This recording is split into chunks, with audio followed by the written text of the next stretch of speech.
যাবো। তোরা তিনজন এখানে কি করিস রে? কারণটা কি? তোরা এখানে দাঁড়ায় আসিস কেন? এইখানে তিনজন, এইখানে দুইজন, এ তো বিপজ্জনক। তোরা কেন এখানে দাঁড়াইস? এমনি আমাদের ভয় ডর লাগে।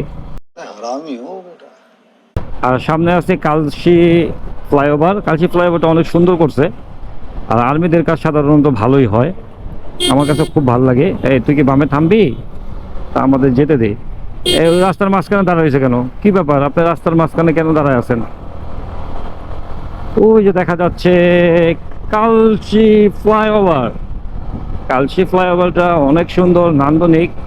যেহেতু আমরা যারা মিরপুর 10 নম্বরে থাকি তারা কিন্তু এইটার অনেক সুবিধা ভোগ করি। একটা সময় এখানে অনেক জ্যাম লেগে যেত, কিন্তু এখন কিন্তু মোটামুটি আমরা ফ্লাইওভার দিয়ে ফুট করে চলে যাই।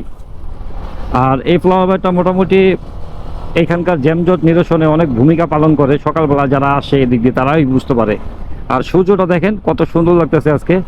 রাস্তায়ও কিন্তু গাড়ি নাই, খুব কম গাড়ি। এটা এখান থেকে অনেক দূর পর্যন্ত। আর আমরা যেহেতু মিরপুর 10-এ যাবো, আমরা এদিক দিয়ে ঢুকে যাবো। তোরা তিনজন এখানে কি করিস রে? কারণটা কি? তোরা এখানে দাঁড়ায় আসিস কেন?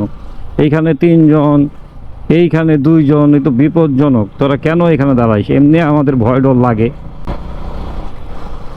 তারপরে তোরা এখানে দাঁড়ায় থাকিস। কি বলেন ভাই? ঠিক বলছেন, এমনি ভয় লাগে না এরকম একা একা যদি যাই? কোনো ফ্লাইওভারে একটা গাড়িও দেখলাম না আজকে, কাহিনীটাই বুঝলাম না।